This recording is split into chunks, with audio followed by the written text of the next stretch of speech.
প্রধান উপদেষ্টা মহোদয় ফেব্রুয়ারি মাসে নির্বাচনের ঘোষণা দিয়েছেন। এই দেশ চলবে, এই দেশের বৃহত্তর জনগোষ্ঠীর কথা মতো এই দেশ চলবে। কোনো বিদেশি প্রেসক্রিপশনে এই দেশ চলবে না।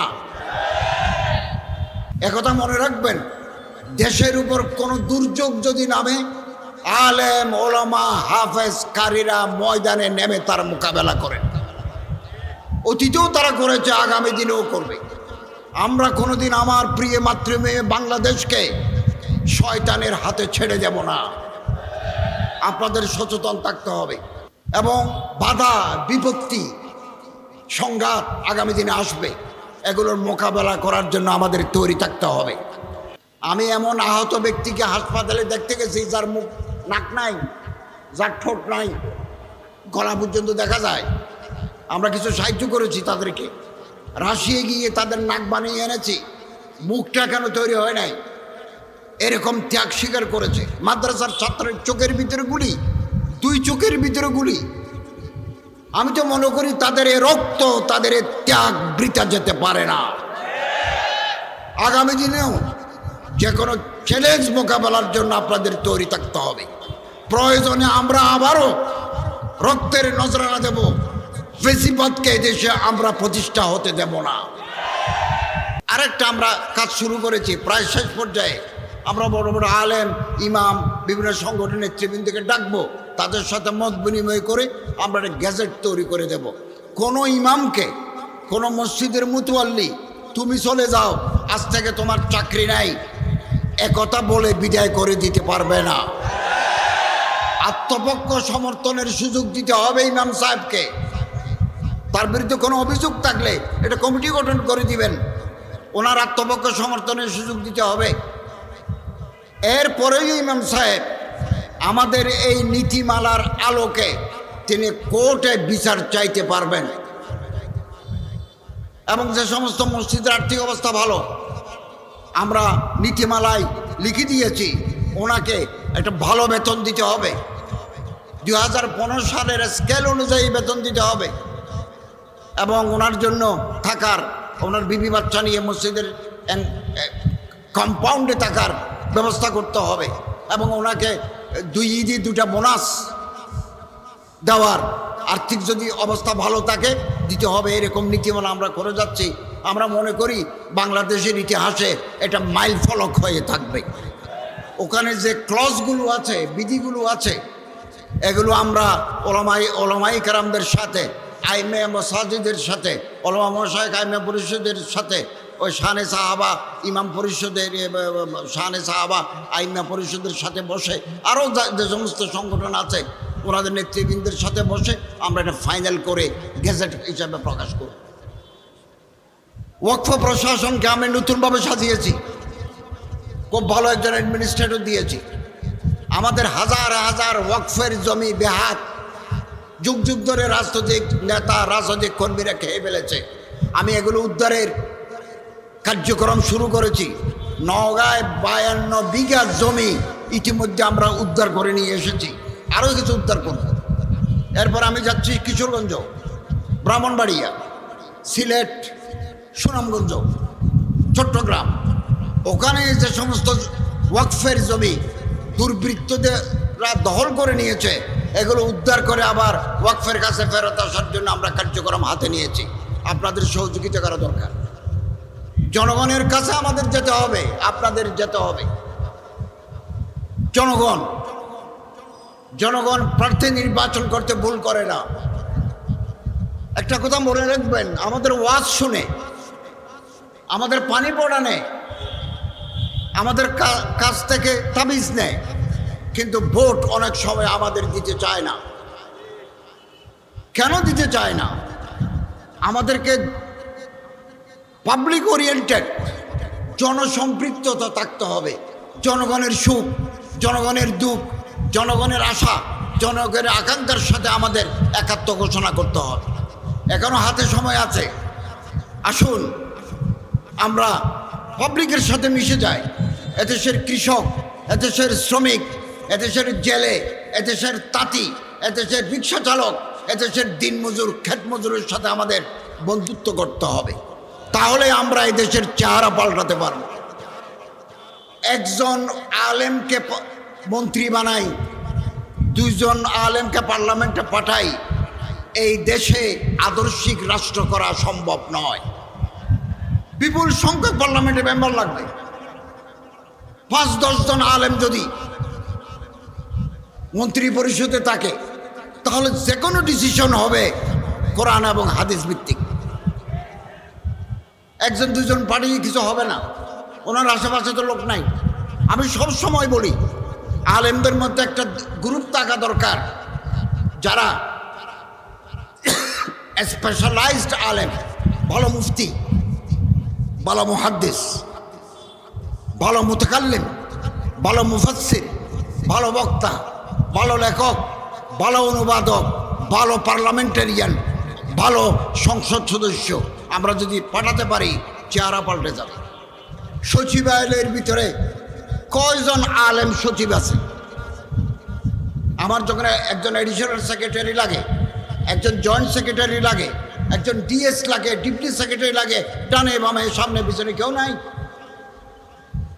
ওই বিগত 16-17 বছরে যারা রিক্রুট তারাই তো। আমি মানুষ পাবো কই? আমাদের মানুষ তৈরি করতে হবে। আগামী দিনে রাষ্ট্র পরিচালনার জন্য নতুন সচিব, নতুন ডিসি, নতুন ইউনো হওয়ার জন্য আপনারা তৈরি থাকুন।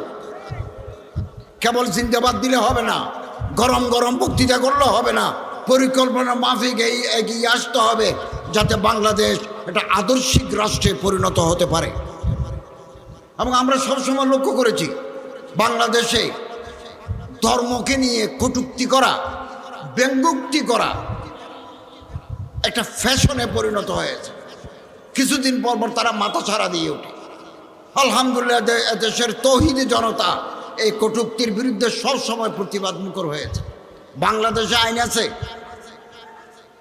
যে কোনো ধর্মের বিরুদ্ধে, ধর্মীয় নেতার বিরুদ্ধে কোনো আপত্তিকর মন্তব্য, কোনো কটূক্তি যদি করে, তাহলে বিদ্যমান আইনে তার সাজা হবে।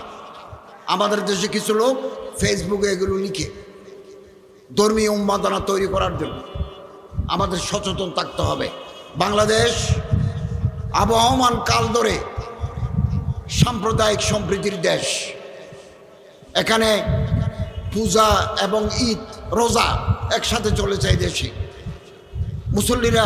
মুসলমানরা মসজিদে যায়, হিন্দুরা মন্দিরে যায়, বৌদ্ধরা পেগোড়ায় যায়, খ্রিস্টানরা চার্চে যায়। কোনো ধরনের কোনো সংঘাত নাই। বিদেশ থেকে বহু লোক, বহু সাংবাদিক, বহু এজেন্সি, গভর্নমেন্টের লোকেরা আমার সাথে কথা বলেছে। আমি তাদেরকে 100% নিশ্চয়তার সাথে বলেছি, আমাদের এই দেশে প্রতিটি নাগরিকের ধর্ম পালনের অধিকার আছে। যে ধর্ম হোক, ধর্ম পালনের অধিকার আছে। আমি জেলখানায় কোরআন শরীফ যেমন দেব, হাদিস শরীফ যেমন দেব, ওজিফা যেমন দেব, সাহাবায়ে কেরামদের জীবনী যেমন দেব, সিরাতুর রাসূল যেমন দেব। ঢাকার কেন্দ্রীয় কারাগারে 200 জন সনাতন ধর্মের বন্দী আছে, তাদের জন্য তাদের ধর্মীয় কিতাবও দেব। অতএব যারা বাইরে বসে বলে বাংলাদেশে সংখ্যালঘুদের ধর্মচর্চায় বাধা দেওয়া হচ্ছে, একথা 100% মিথ্যা, অসত্য, উদ্দেশ্য প্রণোদিত।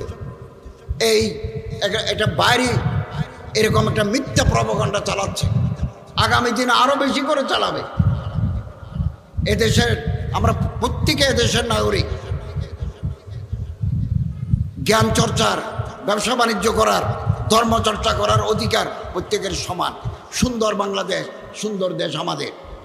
প্রধান উপদেষ্টা মহোদয় ফেব্রুয়ারি মাসে নির্বাচনের ঘোষণা দিয়েছেন। গত বছর 8ই আগস্ট যখন আমরা দায়িত্ব নিই, তখন দেশে সরকার ছিল না, পার্লামেন্ট ছিল না। হাইকোর্ট বলেছে একটা অন্তর্বর্তীকালীন সরকার দিয়ে দেশ চালাতে হবে। তারাই আগামী দিনে নির্বাচন দিয়ে নির্বাচিত প্রতিনিধিদের হাতে ক্ষমতা হস্তান্তর করবে। বহু সংকট, বহু বিপদ, বহু শঙ্কা আমরা অতিক্রম করেছি, আলহামদুলিল্লাহ। আপনারা প্রতিটি ভোট কেন্দ্রে থাকবেন। কেউ যাতে নির্বাচনকে ভণ্ডুল করতে না পারে, কিওস এন্ড কনফিউশন তৈরি করে গোলা পানিতে যাতে মাছ শিকার করতে না পারে, আপনাদেরকে সচেতন থাকতে হবে। নির্বাচন যাতে অর্থবহ হয়, সুষ্ঠু, শান্তিপূর্ণ, অংশগ্রহণমূলক হয়, সরকারের এজেন্সি সচেতন থাকবে, সজাগ থাকবে। আপনাদেরও সজাগ থাকতে হবে। সরকার সজাগ আছে, আপনাদেরও সজাগ যদি থাকতে পারেন, তাহলে আগামী নির্বাচন ইনশাআল্লাহ জনগণের কাছে, বিশ্বের কাছে গ্রহণযোগ্য হবে। আমরা একটা নতুন গভর্নমেন্টের কাছে ক্ষমতা হস্তান্তর করতে পারবো। তাহলে কনস্টিটিউশনাল কন্টিনিউটি,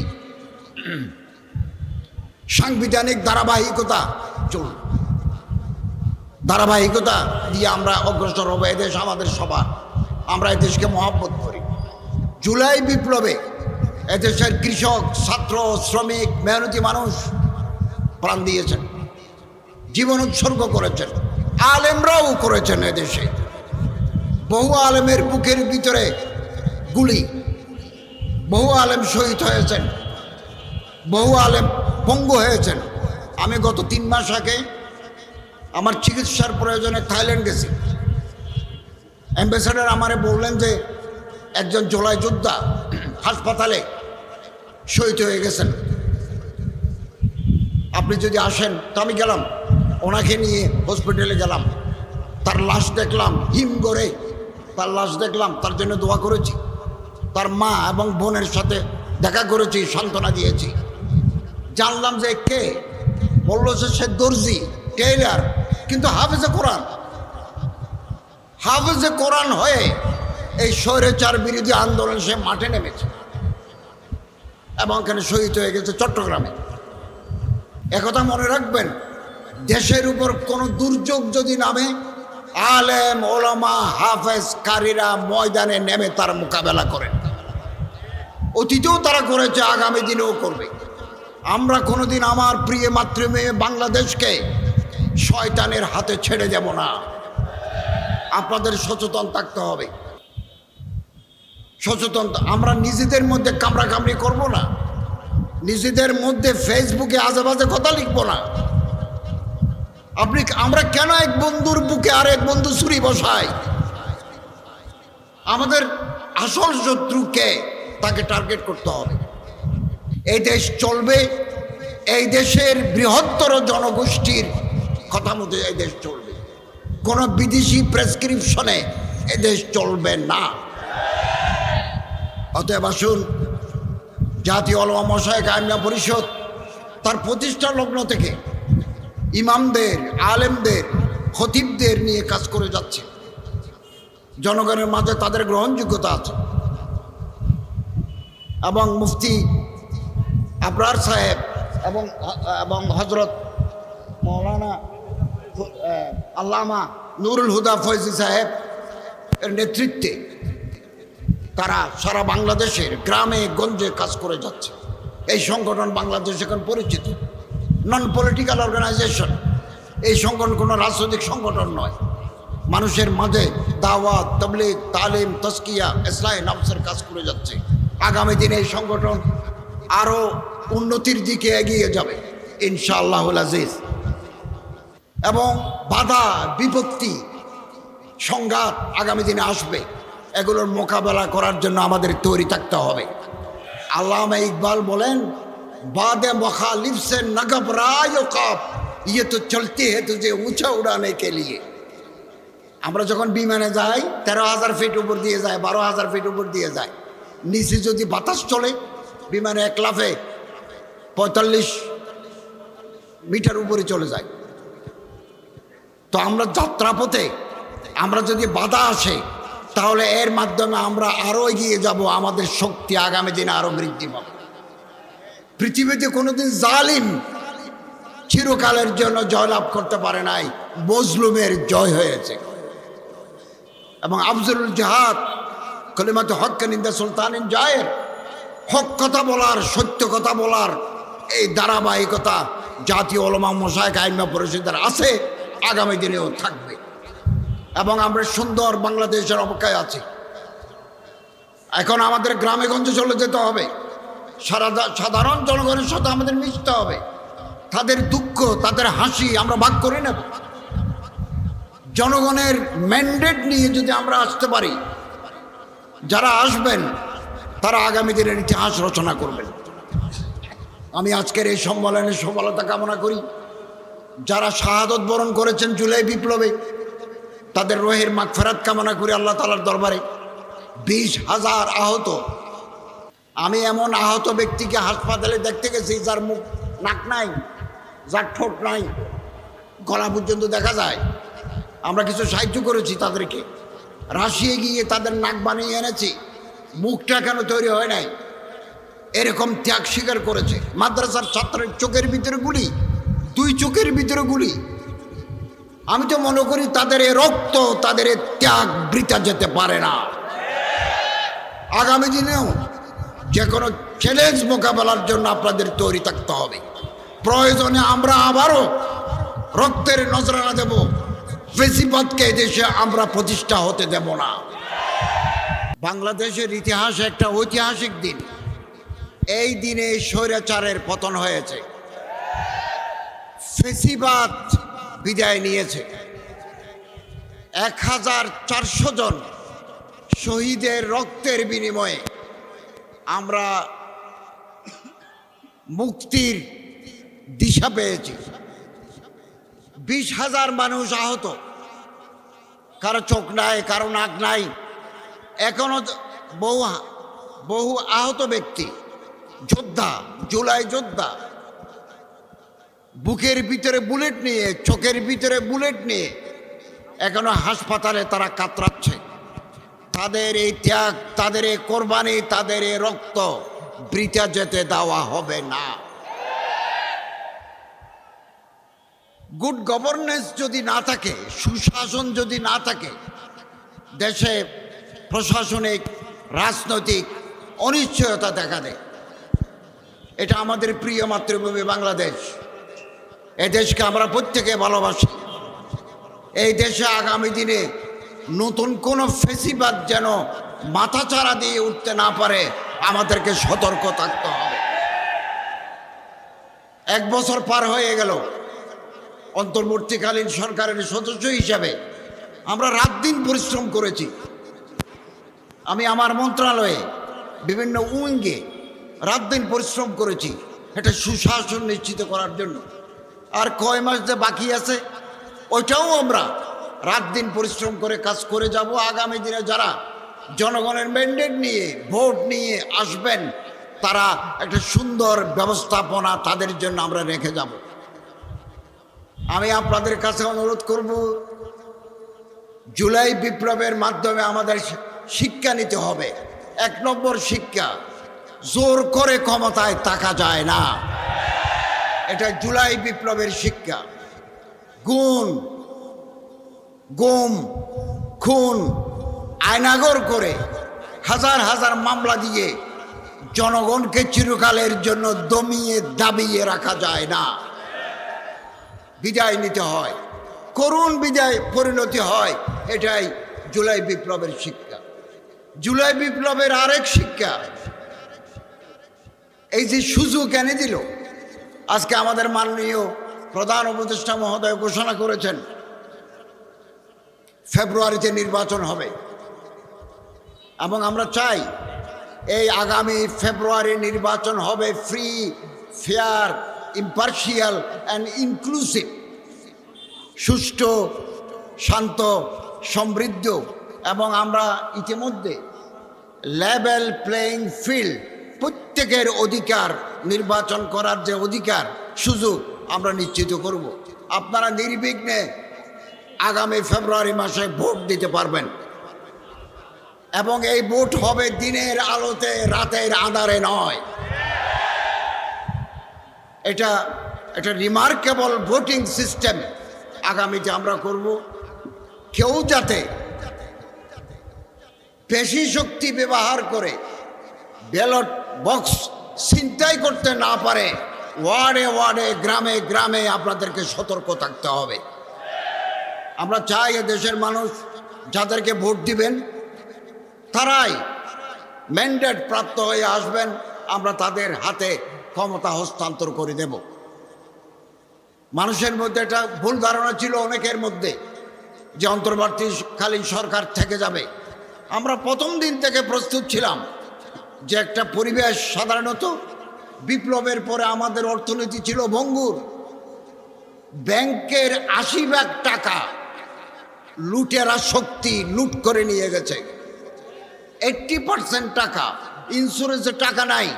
ব্যাংকগুলো তারল্য সংকটে, ব্যাংকগুলো মুমূর্ষ অবস্থা। আমরা যখন গত বছর 8ই জুলাই 8ই আগস্ট দায়িত্ব নিই, তখন ব্যাংকের রিজার্ভ ছিল $20 বিলিয়ন।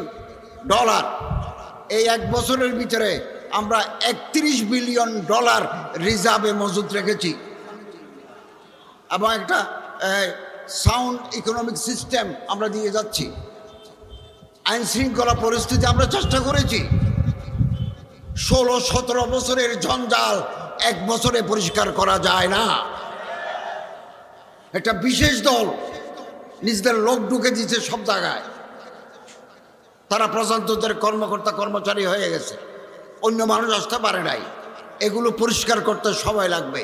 আমরা আশাবাদী আগামী দিনে যারা আসবেন তারা জনগণের পালস অনুধাবন করে দেশকে উন্নতির পথে এগিয়ে নিয়ে যাবেন। আমি আপনাদের কাছে আহ্বান জানাবো, জুলাই বিপ্লব সুযোগ এনে দিয়েছে আলেমদের এক হতে হবে। ঐক্যই শক্তি, শক্তি শান্তি। এই সুযোগ 54 বছর আর আগে আসে নাই। এখানে কোনো মিথ্যা মামলা নাই, এখানে কোনো খুন গুম আয়নাগর নাই। আমরা একজন মানুষকে গুম করি নাই। আমরা ক্রস ফায়ার দিয়ে কিলিং আউটসাইড দি জুডিশিয়ারি আমরা করি নাই। আমরা স্বচ্ছতার সাথে রাষ্ট্র পরিচালনা করেছি। এটা এক বিশাল সুযোগ এনে দিয়েছে আলেম ওলামা যারা আদর্শকে পছন্দ করে, তারা একসাথে আসার একটা বিশাল সুযোগ আগামী দিনে তৈরি হয়েছে।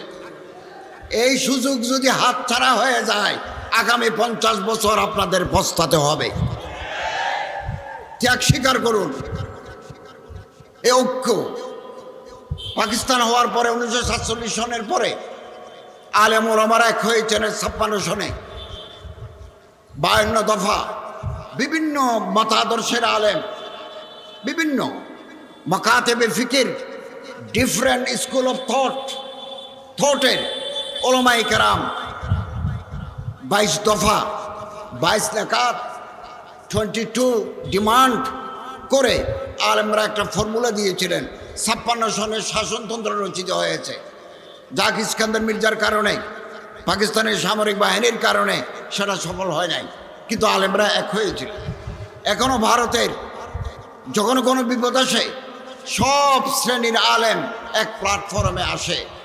এক জেহেতি কনফারেন্স হয়, দেওবনে হয়, হায়দ্রাবাদে হয়, রামপুরায় হয়, সব জায়গায় হয়। বাংলাদেশের আলেমদেরকে শিক্ষা নিতে হবে। একলা চলো নীতি আমাদের, আমরা কাঙ্ক্ষিত পথে কাঙ্ক্ষিত মঞ্জিলে পৌঁছতে পারবো না। ঐক্যবদ্ধ শক্তি নিয়ে আমাদের পৌঁছতে হবে।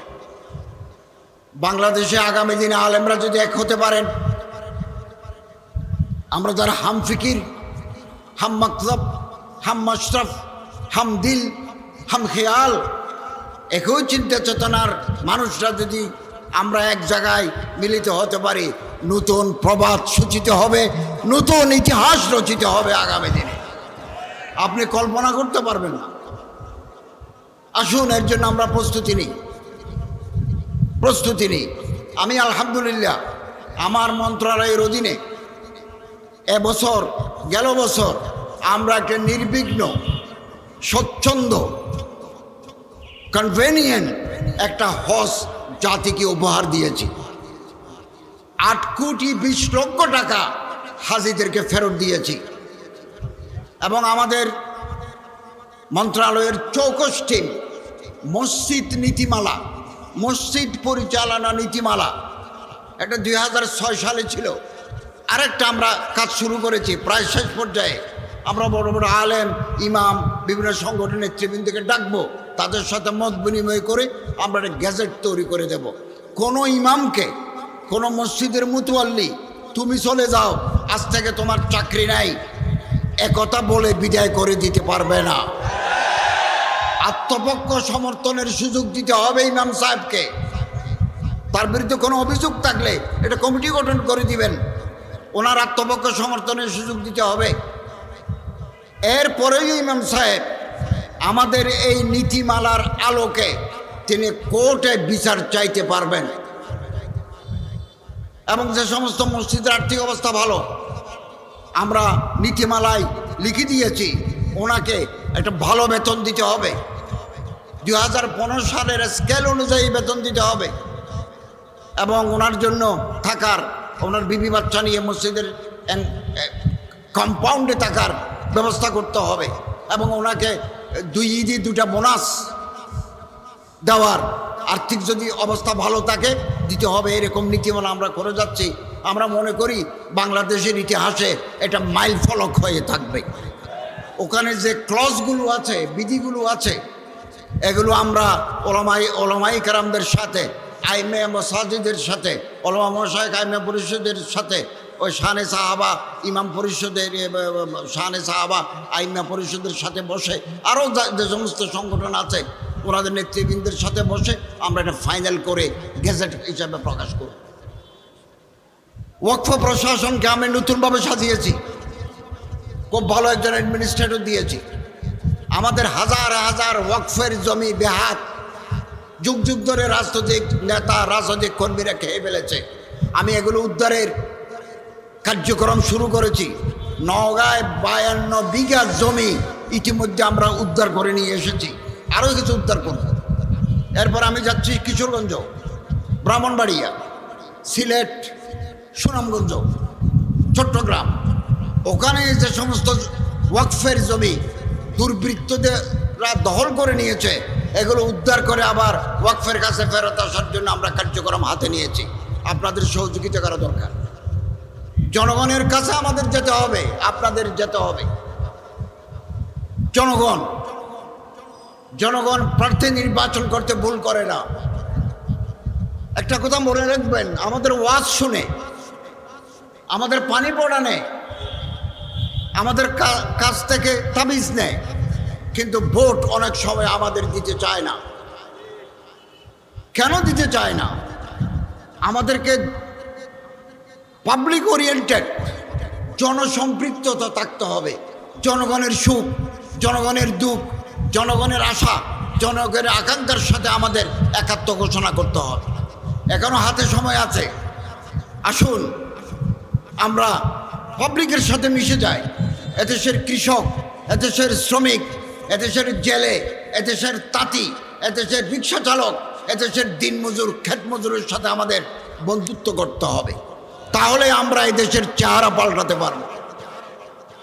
একজন আলেমকে মন্ত্রী বানাই, 2 জন আলেমকে পার্লামেন্টে পাঠাই, এই দেশে আদর্শিক রাষ্ট্র করা সম্ভব নয়। বিপুল সংখ্যক পার্লামেন্টে মেম্বার লাগবে। 5-10 জন আলেম যদি মন্ত্রী পরিষদে থাকে, তাহলে যে কোনো ডিসিশন হবে কোরআন এবং হাদিস ভিত্তিক। 1-2 জন পাঠিয়ে কিছু হবে না। ওনার আশেপাশে তো লোক নাই। আমি সব সময় বলি, আলেমদের মধ্যে একটা গ্রুপ থাকা দরকার, যারা স্পেশালাইজড আলেম, ভালো মুফতি, ভালো মুহাদ্দিস, ভালো মুতাকাল্লিম, ভালো মুফাসসির, ভালো বক্তা, ভালো লেখক, ভালো অনুবাদক, ভালো পার্লামেন্টারিয়ান, ভালো সংসদ সদস্য আমরা যদি পাঠাতে পারি, চেহারা পাল্টে যাবে। সচিবালয়ের ভিতরে কয়জন আলেম সচিব আছে? আমার যখন একজন অ্যাডিশনাল সেক্রেটারি লাগে, একজন জয়েন্ট সেক্রেটারি লাগে, একজন ডিএস লাগে, ডিপটি সেক্রেটারি লাগে, ডানে বামে সামনে পিছনে কেউ নাই। ওই বিগত 16-17 বছরে যারা রিক্রুট তারাই তো। আমি মানুষ পাবো কই? আমাদের মানুষ তৈরি করতে হবে। আগামী দিনে রাষ্ট্র পরিচালনার জন্য নতুন সচিব, নতুন ডিসি, নতুন ইউনো হওয়ার জন্য আপনারা তৈরি থাকুন। কেবল জিন্দাবাদ দিলে হবে না, গরম গরম বক্তৃতা করলে হবে না, পরিকল্পনা মাফিক এগিয়ে আসতে হবে, যাতে বাংলাদেশ একটা আদর্শিক রাষ্ট্রে পরিণত হতে পারে। এবং আমরা সবসময় লক্ষ্য করেছি, বাংলাদেশে ধর্মকে নিয়ে কটূক্তি করা, ব্যঙ্গোক্তি করা একটা ফ্যাশনে পরিণত হয়েছে। কিছুদিন পর পর তারা মাথা ছাড়া দিয়ে ওঠে। আলহামদুলিল্লাহ দেশের তৌহিদি জনতা এই কটূক্তির বিরুদ্ধে সবসময় প্রতিবাদ মুখর হয়েছে। বাংলাদেশে আইন আছে, যে কোনো ধর্মের বিরুদ্ধে, ধর্মীয় নেতার বিরুদ্ধে কোনো আপত্তিকর মন্তব্য, কোনো কটূক্তি যদি করে তাহলে বিদ্যমান আইনে তার সাজা হবে। আমাদের দেশে কিছু লোক ফেসবুকে এগুলো লিখে ধর্মীয় উন্মাদনা তৈরি করার জন্য। আমাদের সচেতন থাকতে হবে। বাংলাদেশ আবহমান কাল ধরে সাম্প্রদায়িক সম্প্রীতির দেশ। এখানে পূজা এবং ঈদ, রোজা একসাথে চলেছে এই দেশে।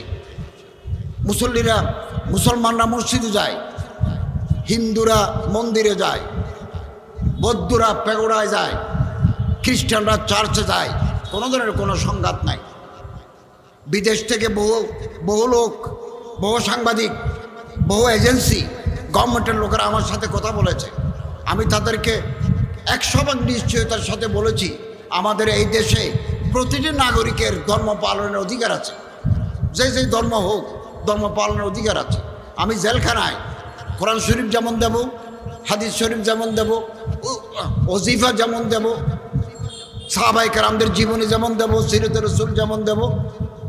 ঢাকার কেন্দ্রীয় কারাগারে 200 জন সনাতন ধর্মের বন্দী আছে, তাদের জন্য তাদের ধর্মীয় কিতাব দেব।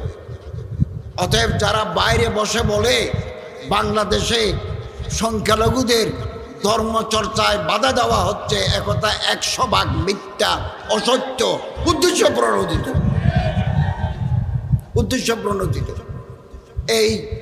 এটা বাইরে এরকম একটা মিথ্যা প্রপাগান্ডা চালাচ্ছে। আগামী দিনে আরো বেশি করে চালাবে। এদেশের আমরা প্রত্যেকে এদেশের নাগরিক। জ্ঞান চর্চার, ব্যবসা বাণিজ্য করার, ধর্মচর্চা করার অধিকার প্রত্যেকের সমান। সুন্দর বাংলাদেশ, সুন্দর দেশ আমাদের। এই দেশে আজকে আমার খুব ভালো লাগছে যে আমাদের চিফ অ্যাডভাইজার, প্রধান উপদেষ্টা মহোদয় ফেব্রুয়ারি মাসে নির্বাচনের ঘোষণা দিয়েছেন। গত বছর 8ই আগস্ট যখন আমরা দায়িত্ব নিই, তখন দেশে সরকার ছিল না, পার্লামেন্ট ছিল না।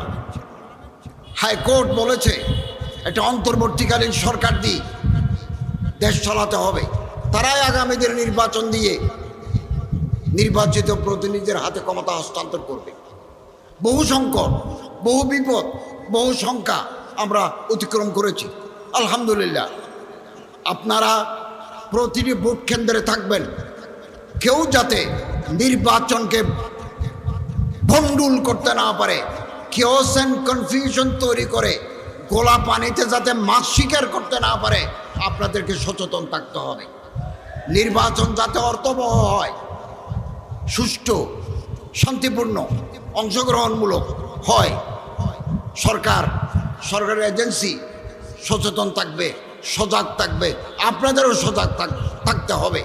সরকার সজাগ আছে, আপনাদেরও সজাগ যদি থাকতে পারেন, তাহলে আগামী নির্বাচন ইনশাআল্লাহ জনগণের কাছে, বিশ্বের কাছে গ্রহণযোগ্য হবে। আমরা একটা নতুন গভর্নমেন্টের কাছে ক্ষমতা হস্তান্তর করতে পারব। তাহলে কনস্টিটিউশনাল কন্টিনিউটি,